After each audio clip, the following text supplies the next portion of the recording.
یا تسبیح فاطمہ رضی اللہ تعالی عنہ صرف سیدھے ہاتھ کی انگلیوں کے پوروں پر پڑھنی چاہیے یا الٹے ہاتھ کی انگلیوں کے پوروں پر بھی پڑھ سکتے ہیں، یا کاؤنٹر تسبیح پر پڑھنی چاہیے؟ ممکن ہے تو سنت طریقہ ارشاد فرما دیجئے۔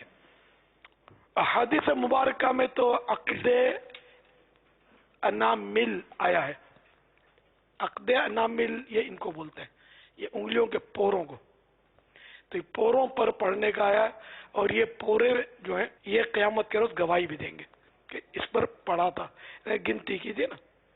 تو باقی رات تسبیحات تو یہ بھی جائز ہے۔ سیدنا ابو ہریرہ رضی اللہ تعالیٰ عنہ نے ایک ڈوری پر گانٹھیں لگائی ہوئی تھی، تو اس سے آپ وہ پڑھتے تھے، تو اب جدید صورت تسبیح کی موتیوں والی یہ بھی جائز ہے۔ صلو علی الحبیب صلی اللہ تعالی علی محمد۔